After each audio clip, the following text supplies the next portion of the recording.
Pastor, I think you have to come with me. So everyone had a good break. आप लोग ने अच्छा break लेके आए हैं। Okay. So I know some of these subjects are bringing a lot of questions. और जो कुछ विषय है जो बहुत सारे प्रश्नों को लेकर हमारे मन में लेके आती है। But yeah, feel free to ask and I'll share what I know. और आप बिल्कुल प्रश्न को पूछने के लिए स्वतंत्र है, ताकि आपसे हमसे जो बने वो हम उसको उत्तर दे सके। Okay. So now let's move to other subjects. अब हम अगले विषय पर जाएंगे। This is called church discipline. और जो है वह कलीसिया का अनुशासन। God is a God of order. परमेश्वर वो है, वो एक क्रम को करने वाला परमेश्वर है। Okay. And so in the church we must maintain God's order. और इसलिए हमारी जिम्मेदारी क्या है, हम परमेश्वर के उस क्रम को अपने कलीसिया में निभाने का या उस बात का अनुशासन को लाने का प्रयास करना है। Remember, we are talking as if we are talking to pastors. Because this book is written mainly for pastors. और खास तौर से जिस हमारे जो आशीष पासवान ने जो लिखा है उन लोगों के लिए जो कलीसिया की पासवानी करते हैं, उनके लिए ये विषय है। So when a church is planted, जब कलीसिया का रोपण हो गया है, it is possible that there are conflicts between people. और क्या होता है कि जब कलीसिया का रोपण हो गया है लेकिन लोगों के जीवन में मतभेद और हम देखते हैं झगड़े की बातों को देखने पाते हैं। Maybe personally some individuals create trouble. और हो सकता है व्यक्तिगत कोई बातें होने कारण समस्या, or the leaders who have been appointed do something wrong. और जिन अगुवे को नियुक्त किया उनके द्वारा गलतियां होने कारण। Then what should a pastor do when these things happen? जब ये चीज हो जाती है, मतभेद उत्पन्न होता है, तो पासवान की क्या जिम्मेदारी होती है? Okay, we need to know the instructions of the Bible how to resolve the conflict. और हम बाइबल के आधार पर हमें उस बात को देखना है कि हम समस्या को, संघर्ष को कैसे सुलझा सकते हैं। So in Matthew chapter 18 there is an instruction regarding conflict. और हम देखते हैं कि मत्ती रचित सुसमाचार 18 अध्याय में जहां पर वहां पर आपस में विरोध हुआ, उस विरोध को कैसे सुलझाया गया। So in that passage Matthew 18:15 to 22, 18 मत्ती का उसका 15 से 22 तक जब हम देखते हैं, पढ़ते हैं। So the first thing that we have to tell believers is to solve the problem among themselves. और सबसे पहले बताया गया है कि विश्वासी लोग आपस में उन समस्याओं को सुलझाएं। So we can try to facilitate that. और हम उसके लिए क्या, उस कार्य को करने के लिए हमें अवसर को प्रदान करें। If that is not happening, the issue can be brought to the leaders. अगर वहां पर समस्या का समाधान नहीं हो रहा है तो क्या करना है, उन बातों को अगुओं के पास लेके आना है। So then the leader can step in and try to solve it. और तब क्या करेंगे, अगुवे उसके लिए कदम बढ़ाएंगे उस समस्या को सुलझाने के And लिए। in this passage Jesus also talks about forgiveness. और यहाँ पर यीशु मसीह इस विषय में या इस वचन में Forgiveness. क्षमा के बारे में बता रहा है। That one should carry a heart of forgiving. और हमें क्या करना है, क्षमा की भावना को, क्षमा के हृदय को लेकर चलना है। So in Christian believers we should be ready to forgive one another. और हम मसीह होने के नाते हमें उस बातों को लेके चलना है जो हम एक दूसरे को क्षमा की भावना के अनुसार। So if the problem gets solved, that's great. और अगर समस्या का समाधान हो जाता है, ये बड़ी बात है। But in some situations the conflict between believers can be very tough. कई बार ऐसा स्थिति बन जाती है, आप विश्वासियों में आपस में इतना जो मतभेद होता है बड़ा कठिन हो जाता है उसको सुलझाना। In 1 Corinthians chapter 6 and verse 2, और पहला कुरिन्थियों उसका 6 अध्याय उसका 2 में हम देखते हैं, the scripture says, "Do you not know that the saints will judge the world?" और वहां लिखा है, क्या तुम नहीं जानते कि पवित्र लोग जगत का न्याय करेंगे। So the meaning of this is that the believers have the wisdom to judge issues among believers. और यहाँ पर देखते हैं कि विश्वासियों के अंदर वो ज्ञान और समझ को परमेश्वर की ओर से प्राप्त करेंगे, जो कि कलीसिया में पाए जाने और विश्वासियों के बीच में जो समस्या है उसको सुलझाने के लिए। So even if there is a major issue, if people can bring it to the leadership of the church, with God's grace, they can provide solutions. और जब हम देखते हैं कि अगर वो समस्याओं को लेकर अगुओं के पास लेकर जब आते हैं तो बड़ा आसान हो जाता है उसको सुलझाने के लिए। So as a pastor and a leader, we can provide inputs, even if people come with difficult issues. और पासवान के पास जब कितनी भी बड़ी समस्या, कठिन समस्या को लेकर जब आते हैं और उसके लिए आसान हो जाता है उन समस्या को कई बार कठिनाई होती है उसको सुलझाने के लिए। So we can take maybe some elders with us. और हमें उस समय क्या अकेले नहीं बल्कि कुछ हमें प्राचीनों को साथ में लेना आवश्यक है। Sometimes the situation is so complicated that you may need professionals with you. कई बार ऐसा होता है, बड़ा उलझा हुआ समस्या होता है, तो उस समय ऐसे लोगों को जो समझ रखते हैं, जो ज्ञान से परिपूर्ण है, उन लोगों को भी हम साथ में रखना चाहिए। So we may need a counselor or an advocate to also be with us. हो सकता है अब हम ऐसे समय ऐसी परिस्थिति जो गंभीर होती है उसमें हम एक वकालत करने वाले वकील को, साथ में जो सलाह करने वाले व्यक्तियों को हम रख सकते हैं। And when we provide inputs, it should not be partial.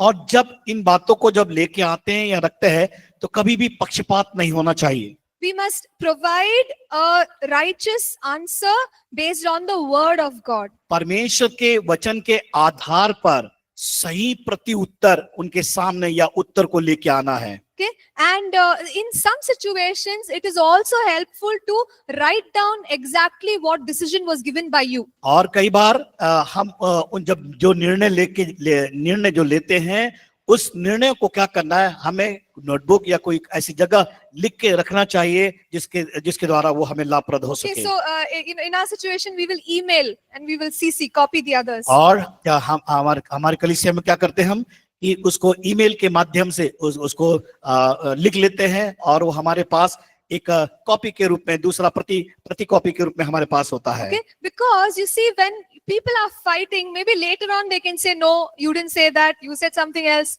अगर मान लीजिए अगर हम उसको लिख के नहीं रखेंगे या समझौता को लिख के नहीं रखेंगे, बाद में हो सकता है फिर से वो समस्या खड़ी हो जाए, तब वो लोग इस प्रकार कहने ना पाए कि नहीं हमने तो नहीं सुना था, या हमने इस बात से सहमत नहीं होते। इस बात को वो जब करते हैं वो जब लिखा वाला होगा तो आसान होगा उनको समझाने के लिए। So it is possible for church elders, pastors to provide solutions for many different issues. और पासवान के साथ साथ प्राचीन लोग और अन्य अगुवे जो रहते हैं, बड़ा आसान हो जाता है उन समस्याओं का सुलझाने के लिए या निपटाने के लिए। But if the believer is not happy with the solution, अगर मान लीजिए एक विश्वासी उस समस्या से सहमत नहीं है तो at least we did our job.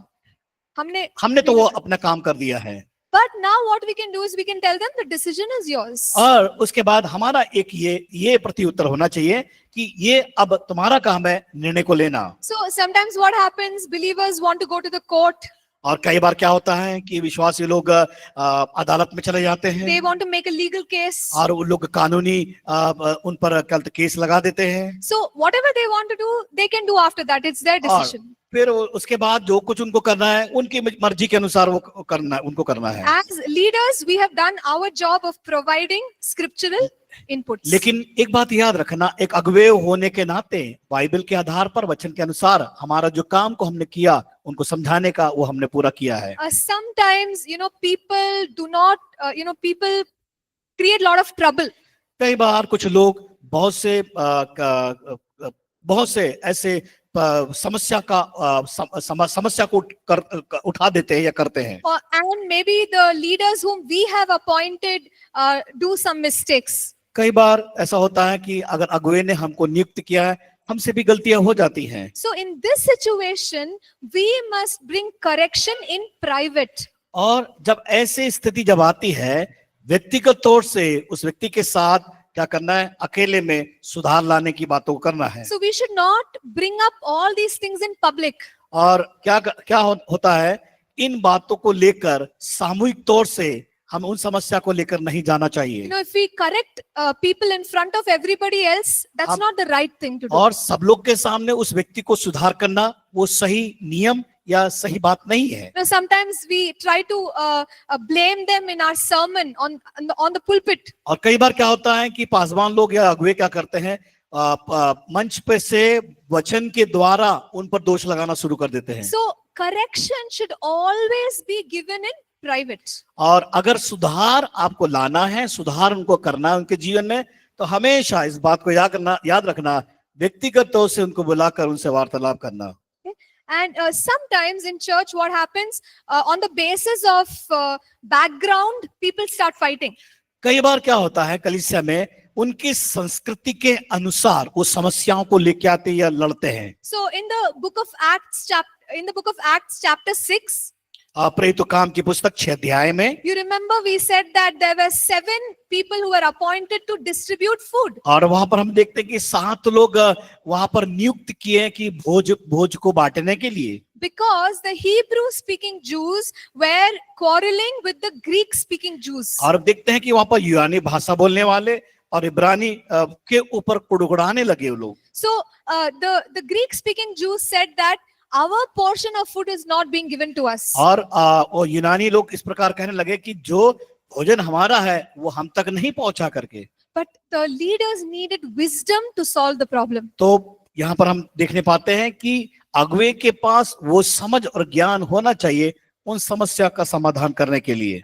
They appointed spirit-filled leaders, और उन्होंने आत्मा से भरे लोगों का चुनाव किया, and the problem was solved. समस्या का समाधान हो गया। So in the same way, even in our churches, different groups of people can start complaining about each other. और कई बार हमारे चर्च में भी, कलीसिया में इस प्रकार होता है कि लोग अलग अलग समूह के लोग एक दूसरे पर दोष लगाते हैं या उनके उन समस्याओं के बारे में कहते हैं। Maybe based groups which have different languages, हो सकता है कि अलग भाषा बोलने वाले, or the rich and not so rich. और उस ज्यादा जो अमीर है, जो ज्यादा अमीर नहीं है। So we need God's wisdom to solve such problems. हमें परमेश्वर की ओर से वो समझ वो प्राप्त करना है ताकि उस समस्या का समाधान कर सके। Sometimes in church what happens is that people start becoming groups. और कलीसिया में कई बार क्या होता है, लोग छोटे छोटे अपने दल या समूह बनाकर अलग हो जाते हैं। Even in the Corinthian church, people said, I am Paul's follower, I am Apollos follower. और कुरिन्थी की कलीसिया में देखते हैं और कहता है कि मैं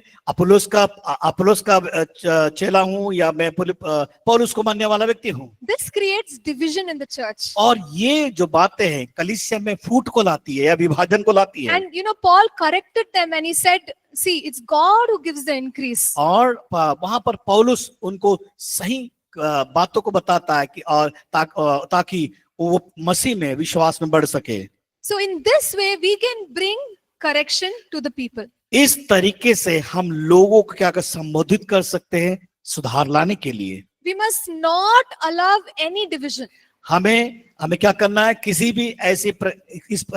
भी तरीके से, किसी भी प्रकार से कोई विभाजन लाने का प्रयास नहीं करना है। See, as a pastor, we have to be very alert. और पासवान होने के नाते हमें बहुत सचेत रहना है। Because if division starts, it will destroy the whole church. अगर मान लीजिए वहां फूट और विभाजन आएगा तो कलीसिया पूरी तरह से बिखर जाएगी। Now, sometimes the challenge with people is that there can be a moral failure. और कई बार चुनौती क्या हो जाती है, नैतिक समस्या आ जाती है उनके लोगों के जीवन के अंदर। So, maybe they have committed adultery. हो सकता है वो व्यभिचार में गिर जाते हैं। And that they have really opened up their life to Satan.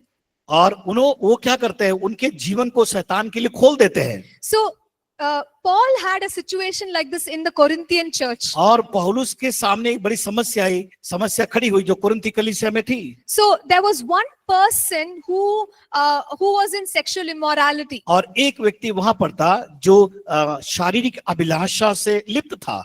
At that time, he did not change. So Paul told, okay, put him aside.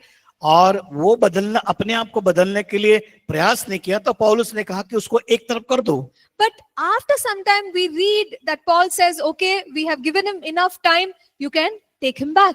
और आपने उसको काफी समय दिया, एक काम करो, अब उसे वापस लेके आओ। So in the same way, when we find that people have sinned in this manner, और हम जब इस प्रकार के चीजों को लोगों के जीवन में देखते हैं तो हम जिस प्रकार पौलुस ने किया उस प्रकार उन बातों को समझे। so we have to, work with them to bring restoration. और हमें क्या प्रयास करना है कि वापस उस चीज का पश्चाताप करने के लिए, उसको स्वीकार करने के लिए हमें उसे लेके आना होगा। But maybe in that point in time, you may have to separate that person from leadership.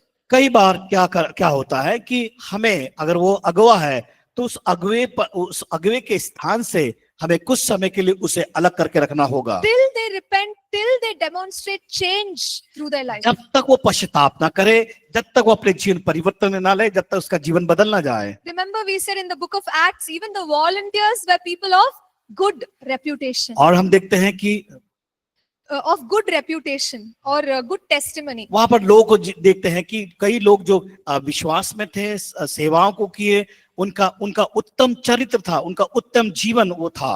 And sometimes we see that people are being very disorderly in their behavior. कई बार देखते हैं कि लोग बिना अनुशासन नहीं होता है, अनुशासनहीनता उनके जीवन के अंदर होती है और उसके अनुसार वो लोग व्यवहार करते हैं। So in 2 Thessalonians 3, और दूसरा थिस्सलुनीकी 3 अध्याय, Paul is rebuking those people who don't work.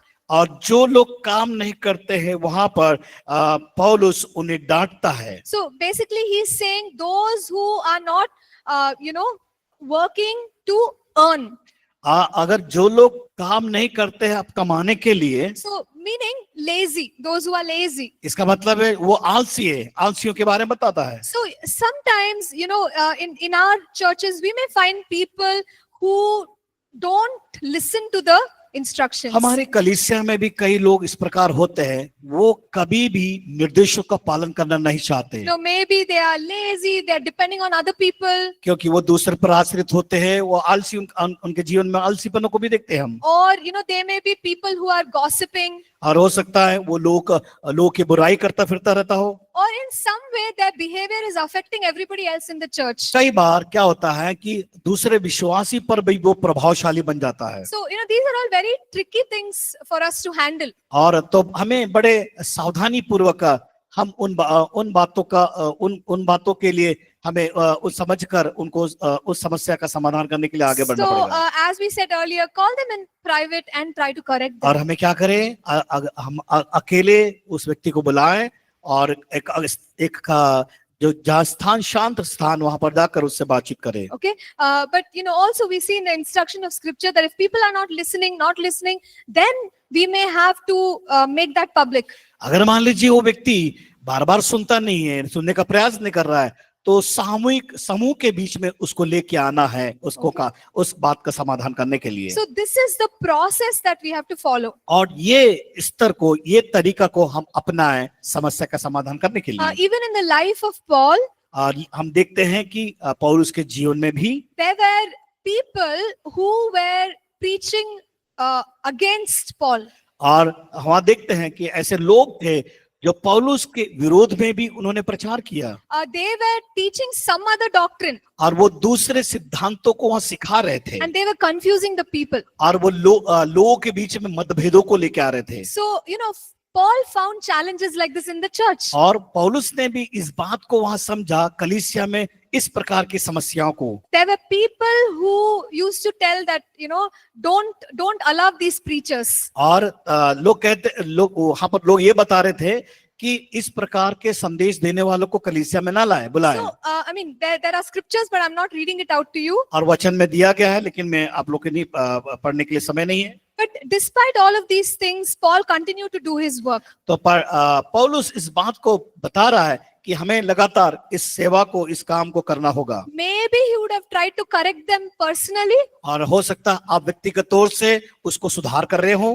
But there came a time when Paul wrote their names. और लेकिन एक ऐसा समय आया पौलुस ने उनका नाम भी लिखा। So in 2 Timothy chapter 4 verse 14, और दूसरा तीमुथियुस 4 अध्याय उसका 14 और 15 पद को जब देखते हैं, he says, Alexander the coppersmith did me much harm. और उसने वहां पर नाम दिया, सिकंदर टटेरे ने मुझसे बहुत बहुत बुराइयां की है। So, when people are not changing, we may come to a place where we have to make it public. और अगर मान लीजिए ऐसा समय आता है जहां पर लोग बदलाव को नहीं चाहते, बदलना नहीं चाहते, तो हमें क्या करना पड़ता है? उन्हें समूह में, जो वहां पर जो समूह में समाज के बीच में लाकर उनको खड़ा करना पड़ता है, या बताना पड़ता है।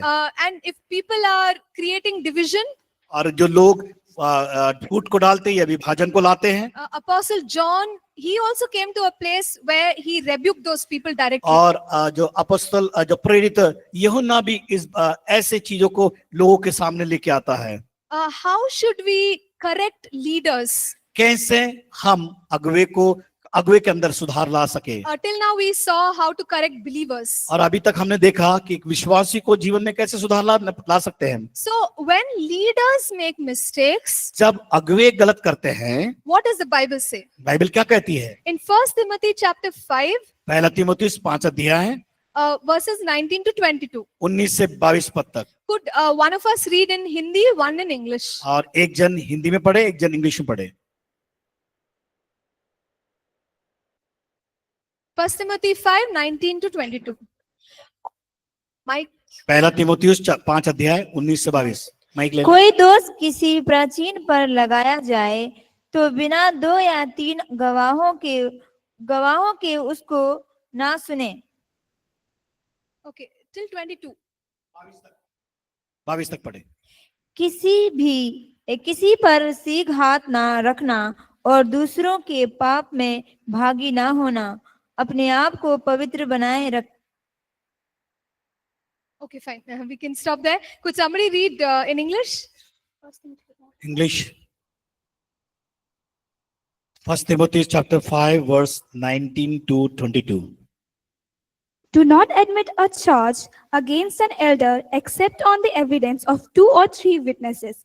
As for there who perished in sin, rebuke them in the presence of all, so that the rest may stand in fear. Okay, great. So here we notice that especially when leaders are making mistakes, और यहाँ पर हमने ध्यान दिया कि जो अगर अगुवे अपने जीवन में गलती करते हैं तो the Bible, it gives them honor. Bible यहाँ हमें आदर के बाद सम्मान के बारे में बताती है। Okay, so just because one person comes and complains about the leader, अगर मान लीजिए एक व्यक्ति अगुवे के बारे में दोष लगा रहे हैं तो we can't take action. उसके लिए हमें तुरंत उस पर प्रहार नहीं करना है। So when somebody is in leadership, at least 2 or 3 people have to state that this person is wrong. हमें अकेला व्यक्ति होकर उस पर दोष नहीं लगाना, लेकिन अगर उसे दोषी ठहराना या गलत बात उसके ऊपर उसकी गलती को बता रहे हैं तो कम से कम 2 या 3 मिलकर उसके कमियों को बताएं। So it's very clear. 1 Timothy 5:19 says, "Do not receive an accusation unless it's come from 2 or 3 witnesses." और 19 पद में लिखा है, कोई दोष किसी प्राचीन पर लगाया जाए तो बिना 2 या 3 गवाहों के उसको ना सुने।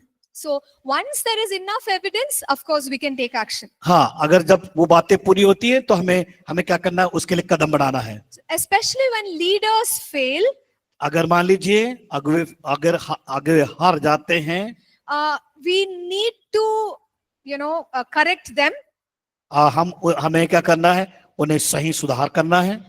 We may, like how Paul put them away, we may have to put them out of ministry for some time. जिस प्रकार पौलुस ने कुछ समय के लिए उनको सेवकाई से बाहर कर दिया, but we must work with them to restore them back. और हमें उनके साथ काम करना है कि वापस अपनी कमियों को सुधार सके, मार्गों पे आ सके और सब को जब तक ठीक ना हो जाए। So once they have proved that they have repented, और जब वो अपने आप को साबित कर देते हैं कि मैंने जो गलती किया उसमें सुधार किया, the main pastor can even give them the ministry back.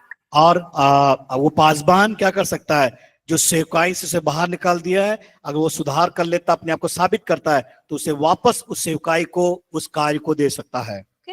The next important thing about correcting people is दूसरा जो हमें, जो लोगों के जीवन में सुधार को जो लाना है, we must exercise authority, but we must not abuse our authority. हमें क्या करना है,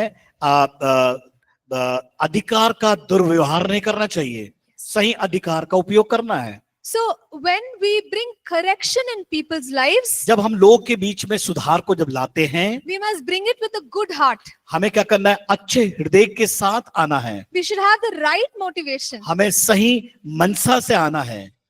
When we bring correction, जब हम सुधार को लाते हैं, we may do it because we love that person, और हम इसलिए करते हैं क्योंकि हम उस व्यक्ति से प्रेम करते हैं, but the reaction can be of different types. और कई बार क्या होता है कि प्रतिक्रिया दूसरे तरीके से होती है So उसके लिए। some people take correction well, कुछ लोग सुधार अच्छी से करते हैं, but some people can get angry with you. और कई लोग सुधार करते हैं क्रोधित होकर।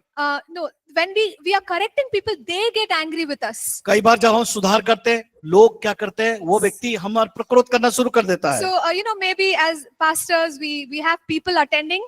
और People are attending church. जब लोग कलीसिया में आते हैं या भागे होते हैं, They are so happy with you. आप लोग आपसे बहुत खूब प्रसन्न रहेंगे, They may be so happy with the church. और कलीसिया से भी कलीसिया भी उनको अच्छी लगेगी, Right? And everything is perfect for them. और उनके लिए सब कुछ अच्छा दिखाई देगा, अच्छा रहेगा। Maybe you see something wrong and you try to correct them. अगर मान लीजिए उनके अंदर आप कुछ गलती को देखते हैं और सुधार करने का प्रयास करते हैं, That person might change completely. वो व्यक्ति हो सकता है कि पूरे तरह से बदल जाएगा। So the person who used to say, "Oh, this church is perfect," suddenly they may say the sound is too much. और मान लीजिए वो व्यक्ति कहता है कि कलीसिया तो बहुत अच्छी है, लेकिन यहाँ पर जो आवाज है, जो शब्द बहुत तेज आ रहे हैं। Right? So they may start getting upset with small things. कई बार क्या होता है कि छोटी छोटी बातों से बिल्कुल उनके अंदर मायूसी आ जाती है, Because they are upset with you. क्योंकि वो आपके कारण। Right? So people may start complaining if you correct them. अगर आप उसको सुधार करेंगे तो वो आपके ऊपर क्या करेंगे, दोष लगाएंगे आपके ऊपर। Some people may withdraw, meaning they may leave. कई बार क्या होता है, लोग चर्च को छोड़ देंगे या वो जगह से चले जाएंगे। You tried to correct them because you care for them, but they decided not to come to your church anymore. और आप चाहेंगे कि उनको सही करना है, सुधार लाने के लिए, लेकिन वो वहां पर उसको मानेंगे नहीं, वो कलीसिया छोड़ के जाएंगे वो। Right? So some people, what they do, because you said something, they will say many things. अगर क्या होता है कि आप एक बात उनसे कहते हैं, वो कई बातों को वो करते हैं उस विषय पर। Right? So maybe your correction is like a rod. आप मान लीजिए आपका जो सुधार है एक लाठी के समान है, But now that they got upset, it's as if they've taken a gun and they're shooting you. क्योंकि अभी उनका प्रत्युत्तर क्या हो गया कि एक बंदूक जिस प्रकार एक बंदूक लेकर गोली मारते हैं, उस प्रकार का उनका प्रतिरूप हो गया है। So sometimes it's surprising how people can change. कई बार हम देखते हैं लोगों के जीवन को इस प्रकार बदलते हुए, हमें बड़ा आश्चर्य होता है। But as a true leader, we have to bring correction. और हम एक सच्चे अगुवे होने के नाते हमें वहां पर एक अच्छा व्यवहार सुधार निकलाना होगा। But when we see people's reaction, it can be so painful. और लेकिन लोगों का जो प्रत्युत्तर क्या होता है, बड़ा दर्द भरा होता है जब उनके प्रत्युत्तर, उनका व्यवहार को देखते हैं। So for a pastor, this is one of the most painful things to do. और पासवानों की खास एक बड़ी जिम्मेदारी होती है कि उनको दर्द भरा कामों को करना पड़ता है। So when people blame you, जब आप पर लोग दोष लगाते, जब लोग they may go to some other church and talk about you. और दूसरे चर्च में जाके आपके बारे में बुराई करते हैं वो, How should we deal with it? आप उनके साथ कैसा व्यवहार करेंगे या किस प्रकार का व्यवहार उनके साथ होगा? First thing, don't take it too personal. हम पहले बात तो ये देखिए कि हमें अपने व्यक्तिगत तौर से नहीं लेना है उसे। Okay, people may say harsh things, but don't take it personal. और कुछ लोग आपके लिए बड़े कठोर शब्दों को कहेंगे, लेकिन आप उसको व्यक्तिगत तौर से ना लें। Right? So that's the first thing to do. पहली बात आप इस काम को करें। Next thing is to guard your heart. और अगला जो है कि आप अपने हृदय की सुरक्षा करें। See, as pastors, we pour out our lives for people. जब पासवान क्या होता है, लोगों के लिए अपना पूरा जीवन दे देता है। But when people are, retaliating back, और जब लोग क्या करते हैं, उसके जीवन में एक बड़े क्या बोलते हैं, retaliating means sort of complaining back. मान लीजिए वो तो अपना पूरा जीवन लोगों के लिए देता है, लेकिन लोग जब उसके विरोध में या उसके बारे में बुराई को लेके आते हैं या बुरा कहते हैं, तब It can really hurt the heart of the pastor or the leader. और ये बड़ा तकलीफ होता है, उसके हृदय में दुख पहुंचता है और वो उसमें मायूस हो जाता है। So you and I have to guard our hearts. इसलिए क्या करना है, हम अपने हृदय की रक्षा करना है। We must not get angry with them. हमें क्या करना है, उस व्यक्ति से क्रोध नहीं करना है। And as a true leader, we must give them some time to change. अगर एक सच्चा अगवा होने के नाते हमें क्या करना है, उसके साथ हमें समय को देना आवश्यक है। So we may make efforts to say, okay, brother, I'm actually not angry with you. और आप उस बात को उनसे कहना है कि नहीं, मैं सचमुच मैं क्रोधित तो नहीं हो रहा था। So you can try to, make the relationship better. और हमें ये प्रयास करना है कि उसके साथ सही रिश्ते को कायम करने के लिए। But if they are not responding, अगर वो व्यक्ति आपके लिए प्रति उत्तर नहीं दे रहा है, at one point you have to just let it go. क्या करना है कि उसको जाने दो। And after that, we have to decide that I'm going to move forward in my life with God. और हमें ये निर्णय लेना है कि मेरा जीवन परमेश्वर के साथ मुझे बढ़ाना है। And the next thing is to correct in a timely manner. और क्या करना है, अगला जो है timely manner। Correct.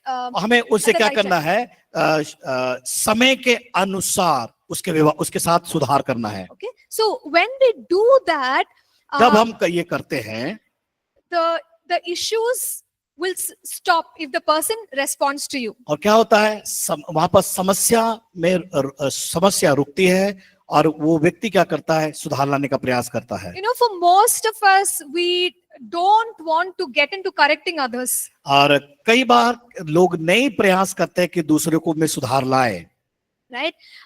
If we do that, what happens is the problem that the person has will keep getting bigger and bigger and bigger. अगर मान लीजिए उसके जीवन में सुधार नहीं लाएंगे, क्या होगा, उस व्यक्ति के जीवन में गलतियां बढ़ती जाएगी, कभी रुकेगी नहीं। Okay. So, there are many examples. और इसके लिए बहुत से उदाहरण पाए जाते हैं। One very simple example. एक साधारण सा उदाहरण मैं देना चाहती I हूँ। remember one youth who used to come to church. He was coming late. और एक जो जवान हमारे कलीसिया में था, वो हमेशा देर से आता था। So he used to come, some years ago. और ये कुछ वर्षों के पहले की बात है। And every time I felt like I have to tell him you should come on time. और अभी कई बार इस बात को महसूस होता है, उसको बताते हैं कि तुम्हें समय पर आना चाहिए। And he was also volunteer. और हम भी वहां पर स्वयं सेवक के रूप में थे। So, one day I decided today is the day. I messaged him. I said, can you stay back? I need to talk to you. और एक समय ऐसा आया क्या, और मैंने उस जवान से बातचीत किया कि मैंने कहा कि मैं आपके साथ बातचीत करना चाहती हूँ इस आराधना के बाद। So that day I put it in a very nice way. I said, look, you're volunteering, but don't you think you should come on time? और बड़े साधारण से सरलता से हम हंसी का चेहरा बनाते हंसकर उसके सामने कहा कि आपको समय पर आना चाहिए करके। But his response was so good. उसका जो प्रत्युत्तर था बड़ा अच्छा था। He was like, Pastor, thank you so much for telling me. और उन्होंने इस बात का धन्यवाद पास्टर जी आपके लिए कि आपने मुझे इस बात को बताया। Because if you don't tell me what I'm doing wrong, then I'll keep doing it the whole अगर time. आप समय पर मुझे नहीं बताते जो कुछ मैं गलती कर रहा हूँ, तो मेरे जीवन में समझ ही नहीं पाता था, मैं उस गलती को बार बार करता चला जाता था। So, after that, I could notice he corrected himself. और तब उसके बाद मैंने इस बात को उसको देखती रही, मूल्यांकन किया और उसने अपने आप में अपने जीवन में सुधार लेके आया। Right? So, if I don't correct him, what will happen? अगर मैं उसको सुधारूंगी नहीं तो क्या होगा? So, he may become a professional, he may become a pastor. और मान लीजिए वो एक अच्छा उच्च स्तर पे पहुंच जाएगा और ये पासबान हो जाएगा, तो He'll continue the same thing. और वो क्या करेगा, हमेशा लगातार वही काम करेगा। So, correction is a good thing when we are mentoring people. और जब हम कभी किसी व्यक्ति को सलाह देते हैं, सुधारना बहुत अच्छी बात है। Okay, so these are some things about working in difficult और situations. ये सब जब काम है, बड़ी जब कठिनाई होती है, कठिनाई का समय होता है, जब ऐसी बातें आती है, उस समय बड़ा जो समस्या होती है, उसमें हम कठिनाई को सामना करते हैं। Okay, so if you have any questions about, correcting people and leaders making mistakes and all, you can ask. आपके पास प्रश्न का समय है कि जब आप लोगों को सुधार करते हैं, जो लोग अगुवे गलती करते हैं, और जो यहाँ पे हमने सीखा उस आधार पर कोई आपके पास प्रश्न है तो बता सकते हैं, पूछ सकते हैं।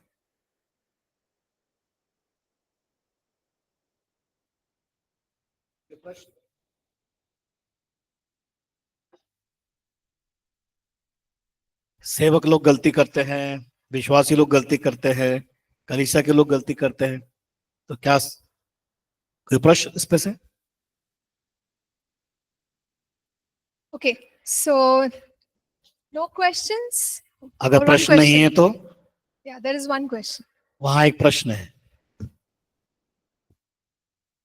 So, ma'am, the question Yes. is, if in church, people who are given authority are not behaving like a spiritual person, or they don't have enough compassion, which they should have, and they repeatedly behave disrespectfully, and you have a forgiving heart you are carrying, so it's you also have some limit that till that time. So and if you don't want to like make it bigger and go to the pastor, so what is the in between condition we can correct them? Because suppose you have already said in variety of ways that you should matlab, it is not being good, so after that they are not listening, so what can be done? Yeah, so if it has crossed the limit, I think you have to take it to the pastor, right? अगर मान लीजिए किसी के जीवन में समस्या है, अगर वॉलंटियर आप उसको समझा रहे हैं, अगर वो उसके बावजूद भी नहीं समझ रहा है, तो हमें क्या करना है कि पासवान के पास लेके जाना होगा उसे। But also remember, we said unless there are 2 or 3 people saying the same thing about that leader, you may find that they won't take action. मान Yes, लीजिए yes. हमने सीखा कि एक व्यक्ति अगर दोष लगा रहा है, उससे पूरा नहीं होगा, कम से कम 2 या 3 लोग होना चाहिए उसको उस बात उस बातों को उनको पर दोष लगाने के लिए, बातों को लेके आने के लिए। Thank you. Yeah, and one more very important thing is pray for them. Yes, और yes, दूसरा जो definitely. महत्वपूर्ण बात है, उनके लिए प्रार्थना करना है।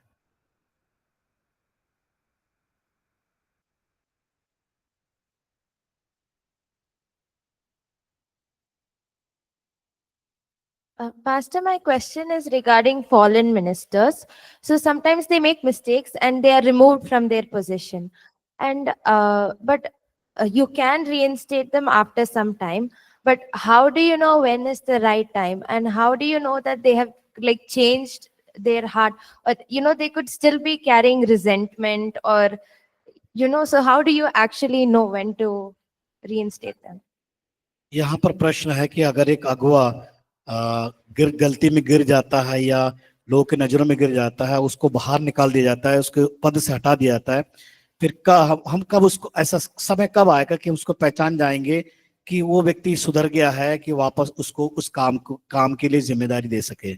So it depends on his life testimony.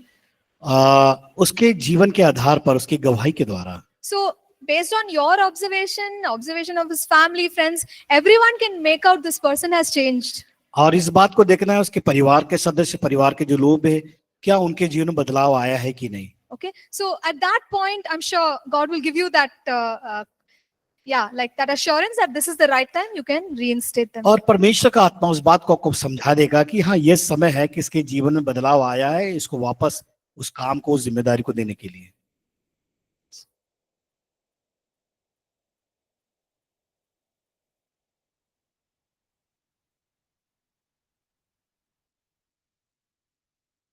So actually there is one such thing that it happened. और एक ऐसी जो घटना है जो घटित हुई है, This was, way back. ये कुछ समय पहले की बात है। So one of the leaders who was appointed fell into sin.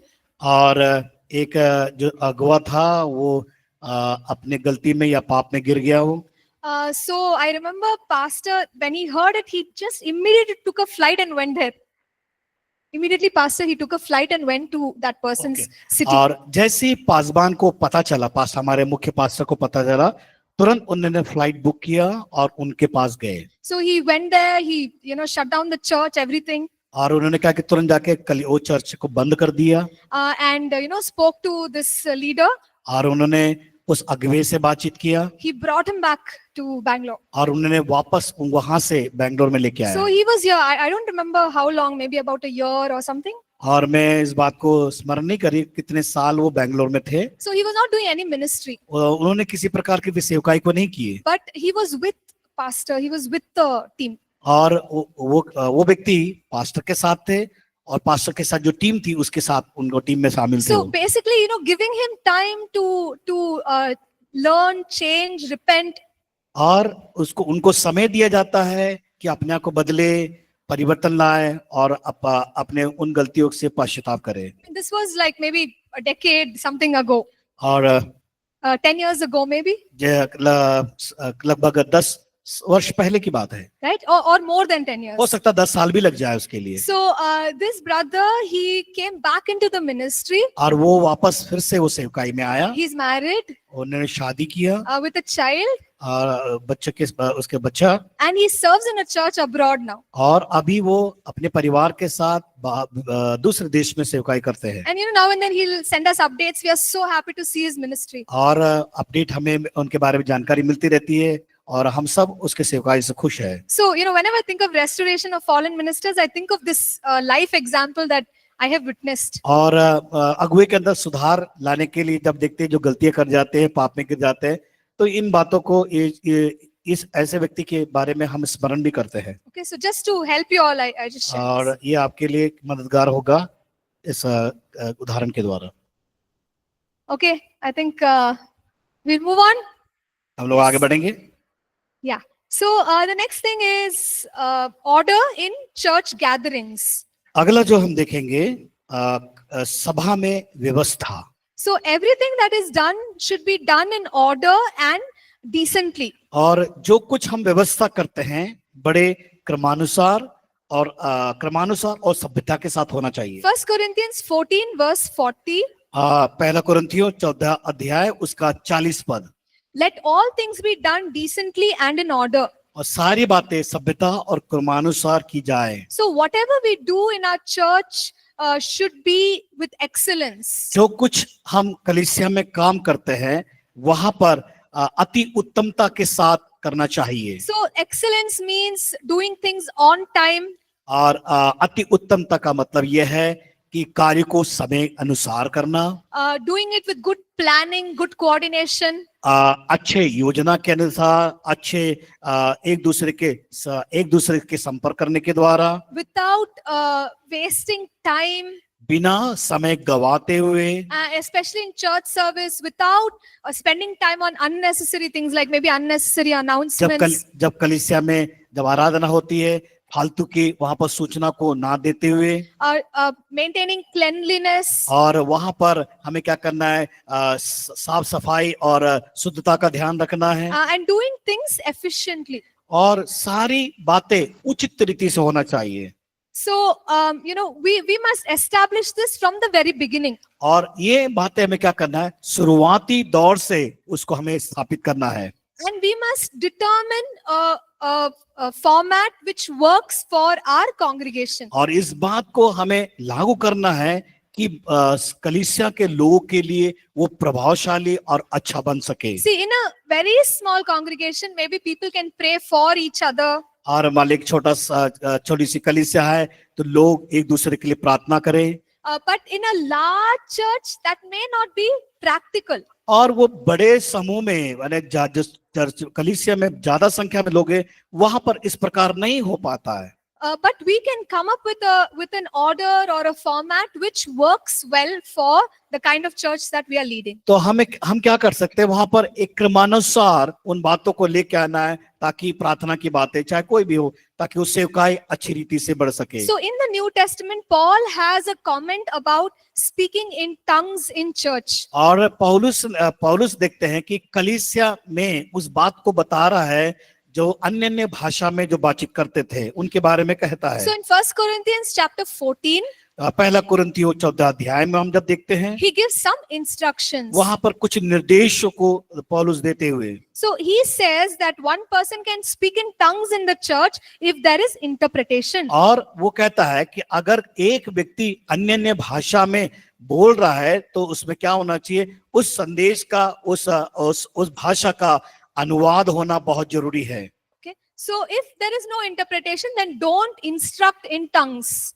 अगर अनुवाद नहीं हो रहा है तो वहां पर अन्य भाषा का निर्देश नहीं होना चाहिए। And he also says if there are unbelievers who come, then don't speak in tongues to them because they won't understand. और एक बात ये भी है, मतलब वहां पर निर्देश देता है कि जब अन्य लोग जो अन्य धर्म से आए हुए लोग जब वहां पर कलीसिया में आते हैं, उनके सम्मुख ज्यादा अन्य अन्य भाषा में बातें नहीं करना, Because it will offend them.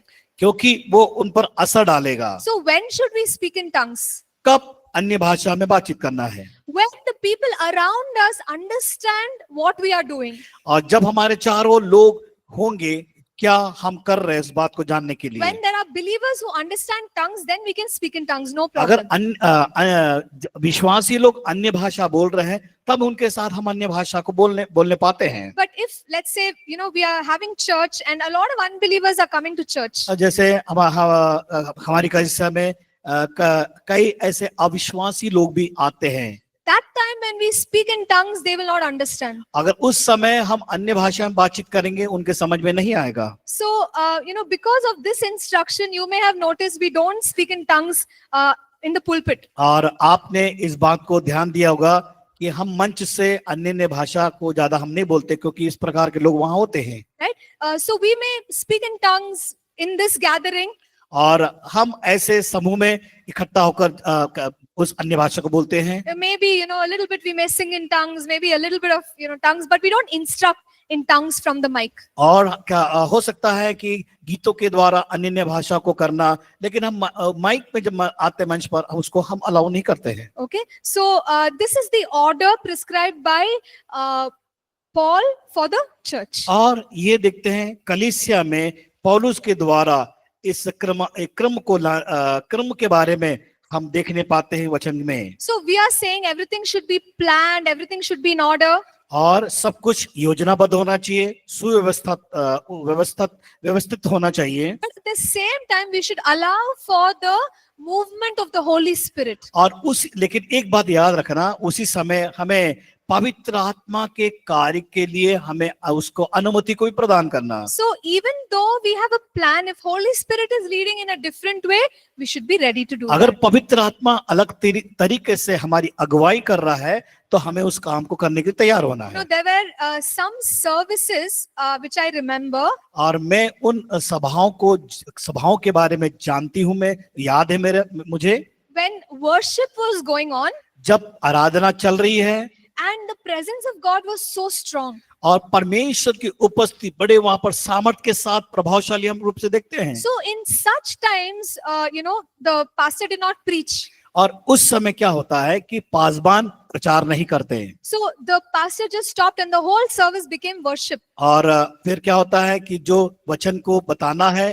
पूरी तरह से वहां बंद कर देते हैं, पूरा आराधना के लिए सामर्थ की जो अगुवाई को हम वहां पर प्रदान करते So हैं। this happened in a couple of our locations. और ये जो कुछ ऐसी बातें कुछ अलग अलग स्थानों में पाए जाने कलीसिया में हम देखने पाते हैं। So the point that I'm making is we must be open to the guidance of the Holy Spirit. तो मेरे कहने का तात्पर्य यह है कि हम पवित्र आत्मा के काम को करने के लिए हमें उसे अवसर देना चाहिए।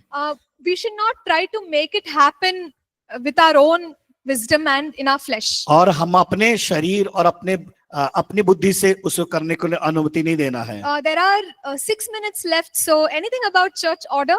6 मिनट हमारे पास बाकी है। क्या कलीसिया की व्यवस्था के बारे में कुछ प्रश्न है आपके पास? No, I talked about church format, speaking in tongues. हमने यहाँ पर चर्च की सभ्यता और क्रम के बारे में, योजना के बारे में हमने जो देखा, और अन्य भाषा में बातचीत करने के बारे में।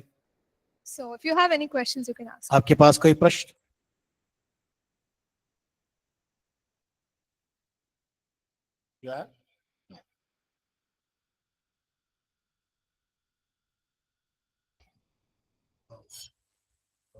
Okay, so time up. You can go for your break. Okay, आप ब्रेक ले सकते हैं So we'll come back, more interesting topics ahead. और वापस आएंगे। हमारे लिए बड़ा उत्साहवर्धक हम विषय को हम देखने पाएंगे। Okay, while the on-campus students are away, Mary, you have a question. The question is, if our sins are forgiven on the cross, why is it that people suffer from generational curses, and how to get rid? So this is, we have to apply what Jesus has done on the cross. By faith, we have to apply it into our lives. That's when we will see these curses breaking, and we will be able to overcome. So that's my answer. If you have anything more to add to it, please do type and I will answer in the next class. Thank you. Thank you so much. What happened in church?